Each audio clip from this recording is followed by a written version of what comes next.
Yo guys, and welcome to the video. Yes, hari ni aku akan review Honor Magic 4 Pro, satu jenama yang kita dulu suka sangat-sangat, and senyap sekejap lepas tu keluar balik. So this is a flagship phone untuk jenama Honor tahun ni. Apa yang dia bring to the table untuk kita tengok ataupun kita pilih dia, aku akan ceritakan dekat korang sama ada dia ni still relevant ataupun tak, and boleh kata boleh guna ataupun tak. Since this is a first untuk Honor Magic 4 Pro launching dekat Malaysia and ada Google. Alang-alang kita cakap pasal Google ni, software apa yang dia pakai mula-mula sekali kan. So this one dia guna Magic UI 6.0 ataupun Magic UI 6 dekat Android 12. So basically this is a normal Android punya software and ada skin dia sendiri lah kan. Ada differences ke daripada yang a few years back? Kalau ikutkan lah kan, mata aku sendiri bila tengok tak ada banyak beza pun, sebab kita tahu Android dalam masa tu dah ada banyak improvement. Dia improve, cuma dia tak publicly bagi tahu dekat korang. Contohnya macam dekat sini ada animation, ada a few, contohnya macam dia support sampai 120Hz. Sebelum ni macam like 90Hz, sebab dia tahu dia nak main price kan, ataupun dia nak main harga tu dengan flagship atas sana untuk kekalkan harga dia macam a bit kompetitif lah bagi aku.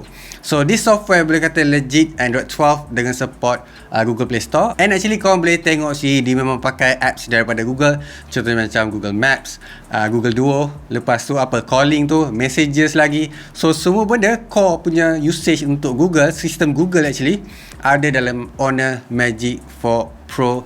So korang tak perlu nak risau bukan pakai side loaded ke apa ke. Alongside tu lah kan, korang mesti tahu yang jenama-jenama yang pakai Android ni akan cari feature ataupun letak feature baru yang mungkin tak ada dekat jenama lain. So dia je yang special. Ada ke dekat Honor Magic 4 Pro ni ataupun Magic UI 6 dah lama menghilang ni?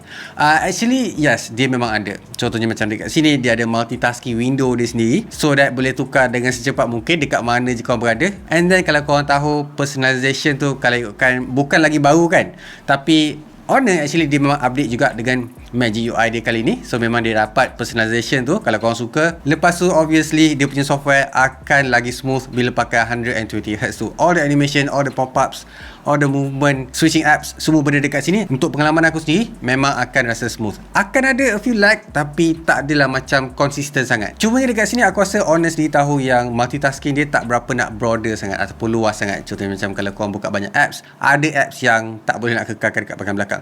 And aku akan cerita dekat korang kenapa benda tu. Sebelum tu bagi aku explain dulu pasal dia punya processor. Dekat sini dia pakai Snapdragon 8 Gen 1. Bukan yang latest yang korang dengar tu Snapdragon 8 Plus Gen 1 tu. No, this one still pakai Snapdragon 8 Gen 1. Overall dia still lagi newest sebab processor tu untuk gaming basically. So this one is not for gaming kalau ikutkan lah, sebab dia fokuskan kepada camera and ada a few things yang aku rasa korang patut tahu. So RAM dia pakai dekat sini 8GB. Oh patutlah Fazli cakap macam dia punya multitasking macam kurang sikit. Yes, sebab dia pakai 8GB RAM tapi dia punya storage tak kerekut sangat, 256GB. Honor tak terkenal dengan orang kata RAM yang besar. Honor lebih kepada bagi korang cukup makan, sebab mungkin harga dia lagi kurang daripada kebanyakan flagship yang korang tahu sampai 20GB kan. Tapi dekat sini boleh kata usable je, tak ada masalah pun kalau ikutkan. Tak adalah aku komplain kata apa benda app yang tak boleh buka, sebab most of the time yang refresh tu app-app berat je. Contohnya macam yang guna internet, that is Google Photos. Games obviously, game ringan pun sama juga, and ada a few contoh macam Microsoft Word lah kan. Dekat sini untuk background apps tak berapa nak on sangat, tapi untuk apps yang kau macam everyday running and like, okay je and tak ada masalah. Tapi Honor bagi lebih sikit boleh tak? So how's gaming? Since benda ni actually tak targeted pun untuk orang main game kan, tapi dia still ada Turbo X software tu untuk optimizekan kau punya apps ataupun games. Game yang aku main dekat sini actually PUBG Mobile and CSR Gaming, sebab korang tahu kan aku ni memang suka main game kereta ataupun kaki kereta kalau ikut kan. PUBG Mobile actually dia tak support 90fps, just hanya boleh support extreme je ataupun 60fps. So far dia belum lagi support. In future mungkin, sebab aku dah tengok banyak ataupun ada telefon yang pakai Snapdragon 8 Gen 1 dah support dah 90fps. Cuma kita tunggu masa je dekat sini. How's the performance? Boleh kata dekat sini Honor Magic 4 Pro boleh kata fly colours juga. Aku akan bring back that 8GB of RAM, sebab untuk PUBG Mobile kebanyakan orang akan kata 8GB akan a bit starter kan. Actually not, sebab korang sebenarnya boleh main game tu sambil buat multitasking view korang punya WhatsApp. I'm quite surprised how smooth dia punya multitasking tu dekat dalam Honor Magic 4 Pro ni. Since aku anggap dia macam ada 8GB RAM je, pendek kata nak complain pasal RAM tu dah macam tak ada dah. Betul tak? Maybe kalau korang guna untuk banyak apps, ya. Tapi untuk satu main game ni, PUBG Mobile ni, tak. Fazli, kau tak cakap pasal heat pun kan? Yes, jom kita sembang pasal heat dia pula kali ni. Untuk aku punya thermal bila main game memang akan nampak panas, tapi dia tak berapa nak panas sangat. Since Huawei ada cooling system dekat belakang ni, bagi aku macam function, tapi dia terlepas dekat depan ni. Macam tu. Aku tak tahu macam mana boleh terlepas dekat depan ni. So kau nampak yang panas tu actually lagi heat dekat tengah-tengah. Mungkin lepas ni diorang dah patut fikir untuk sejukkan dekat screen and dekat dia punya belakang telefon ni. So far dekat belakang dah bagus dah, cuma kat depan ni je rasa macam panas sikit. Salah satu benda yang aku rasa patut ada dalam MagicUI 6 adalah gaming mode.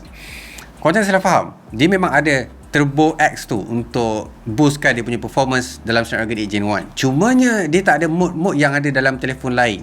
Kan, contohnya macam ada standard, ada performance untuk boostkan dia punya processor ataupun tak kan.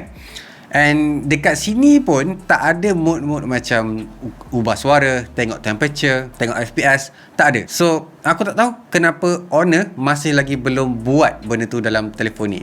Hope the future akan ada lah kan. Sebab tu adalah statistik yang patut ada untuk telefon mid-range pun dah ada dah. Cuma dekat MagicUI je tak ada lagi. Alright, kamera pula. This thing support sampai 50 megapixel. Hampir semua tempat dekat sini atas daripada 50 megapixel wide, 50 megapixel ultra wide. Lepas tu dia punya telefoto tu actually quite, orang kata advance, sebab dia pakai 64 megapixel untuk telefoto zoom. Boleh zoom sampai 3.5 kali. Basically dia adalah optical zoom. Dia boleh pergi sampai 100. Untuk main camera dia dekat sini is 50 megapixel. Boleh kata impressive lah, since dia pakai macam a fusion kind of style ataupun process. Dia akan campurkan lenses dekat belakang ni untuk nampakkan image lagi better. So we tried that and it really function untuk aku lah, untuk pandangan mata aku sendiri. Tapi bagi aku yang paling penting sebenarnya color dia. Sebab biasanya aku tak suka sangat bila onkan AI tu, sebab gambar akan lagi macam oversaturated, tak lawa mata aku, and it's a bit kuning ataupun warm. Tapi this one I quite like it and it's a bit natural. Aku suka sebab aku boleh applykan dekat aku punya light ataupun preset untuk nampakkan gambar tu lagi cantik. Sebab biasanya kalau calibrate dekat telefon yang lagi neutral, korang tahu kan jenama buah tu kan. Tapi this one boleh kata boleh apply dekat sini. So aku sangat-sangat suka bila Honor Magic 4 Pro dapat hasilkan gambar yang neutral macam tu, yang aku tak sangka dapat dekat Honor Magic 4 Pro. And then benda yang quite not impressive bagi aku adalah dia punya ultra wide. Dia punya ultra wide is actually fine je. Dia punya dynamic range is good. Tapi dia punya edges tu is a bit soft. So benda tu macam a bit kekurangan lah bagi aku untuk ultra wide. Not to mention ultra wide memang common issue tu, cuma kita tak perasan je sebab kita biasa fokuskan dekat tengah je. Distort tu still distort, tapi dia nampak a bit soft tu buatkan kita macam rasa macam lackluster ataupun nampak macam letak satu blur dekat tepi tu. So it's not nice bagi mata aku. Benda yang agak impressive dekat sini actually dia punya telephoto zoom, sebab dia boleh zoom sampai 3.5 kali kan. Aku try tangkap gambar dekat KL ni, duduk atas bangunan KL Tower tu, and it's really sharp. Aku actually quite surprised how sharp the image was.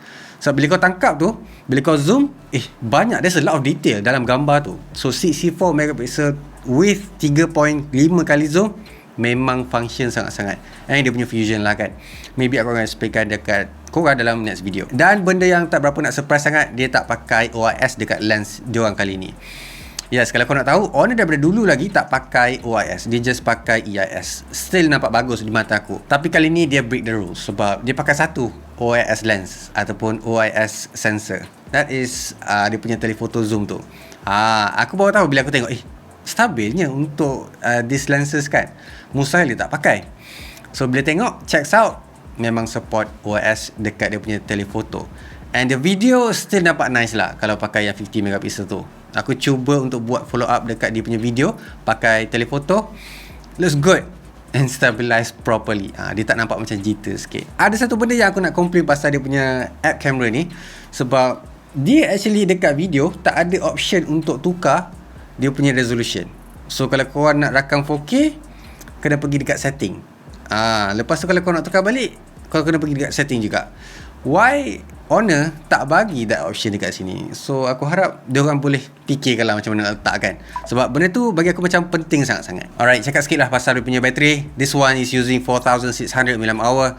Boleh kata tak besar tapi tak kecil sebab dia atas daripada 4000. Untuk cara yang aku pakai dekat sini is actually more fokus kepada main app-app yang penting je ataupun yang biasa aku guna, contohnya macam app social, lepas tu kerja sikit, contohnya macam tengok dokumen lah kan, untuk tengok agreement ke apa ke, memang guna telefon ni sebagai daily driver aku. And boleh kata dia boleh stay up sampai 6 ataupun 7 jam. Aku akan bagi 6 jam lah untuk play safe dekat korang. Tapi aku tak ukur telefon ni bila main game tau. Aku main game tak aku tengah charge ataupun baru lepas charge, that's when aku main game. Tapi untuk pengetahuan korang, software yang ada dekat Honor usually akan tahan lama daripada kebanyakan Android phone yang aku kenal. Lepas tu nampaklah dia punya optimization walaupun pakai 4600 mAh je. Tak macam orang lain sampai kena pakai 5000 mAh. Lepas tu telefon start jadi berat. Bagusnya dekat sini dia pakai 100 watt untuk wireless charging. Tapi dia tak sampai lah 15 minit. Dia support sampai 30 minit je untuk full charge just 4600 mAh tu. Bagi aku is good enough as long as 30 minit mark.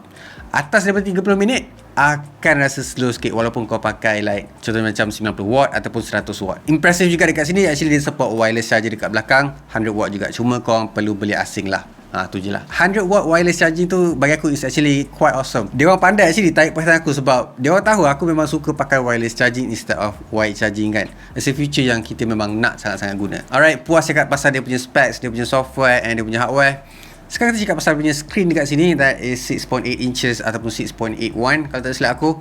Dia pakai 120Hz. So macam aku cakap, still smooth untuk pergi mana-mana dalam app ni. Lepas tu dia pakai LTPO display daripada 10 sampai 120Hz, tak ada masalah, and adaptive. Tu memang aku support ataupun aku suka bila ada feature macam tu untuk jimat bateri lah kan. So this one is actually adaptive. Aku pakai. Alright, korang perlu tahu yang screen ni bukan normal kind of screen yang kau akan dapat tau.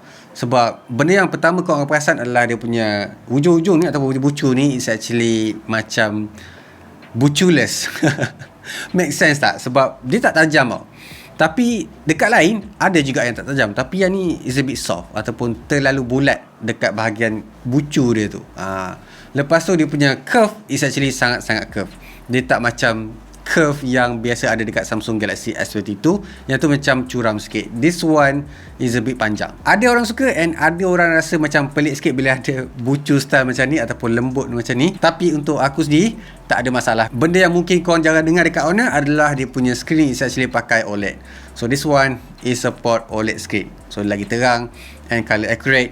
So best lah bila Honor pakai OLED screen dekat dia punya flagship devices. Lepas tu kau akan perasan ada satu benda yang pelik sikit dekat sini, that is dia punya lubang kamera untuk selfie camera. Actually it's a bit wider daripada biasa. Sebab apa? Sebab dia actually ada TOF camera untuk face authentication. Selain daripada tu dia actually ada boost frame rate tau. So kalau korang tengok YouTube ataupun Netflix 24fps, dia boleh naikkan sampai 60fps pakai AI dia yang ada dalam chip tu dekat screen ni. So tu aku suka sebab boleh nampak macam 60fps kan. Nampak macam wah, smooth je semua benda kan. Tu yang best dekat screen Honor Magic 4 Pro ni. And dia punya resolution actually quite sharp sebab dia lebih daripada 1080p. And dia tak shy 1080p.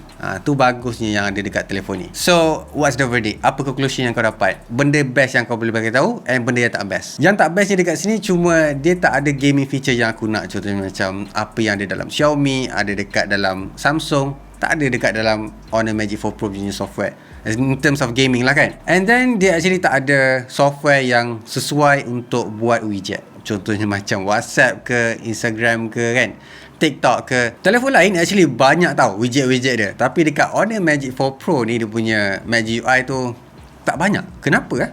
Jangan lupa juga dia punya face authentication tu actually tak support untuk face mask. So kalau aku pakai face mask untuk unlock, dia tak dapat nak unlock. Tu je yang aku rasa patut bagi tahu korang lah kan.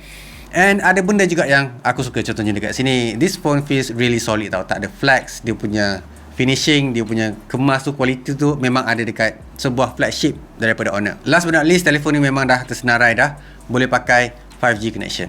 So, aku rasa tu je lah apa yang aku boleh cakap pasal Honor Magic 4 Pro sebab it's a good devices. By the time sekarang ni kau mesti dah tahu dah apa yang Honor fokuskan dekat telefon dia orang kali ni. That is entertainment. Cuba bayangkan dia punya audio sedap, dia punya gambar pun nampak bagus, and then software dia tak berapa nak serabut sangat. Betul tak? It's a entertainment focus lah telefon ni yang boleh aku beritahu dekat korang. Bateri lagi tahan lama. Tu je lah. Macam biasa guys, leave a like, subscribe. So soon keep smiling, and I'll see you guys on my next video. Bye.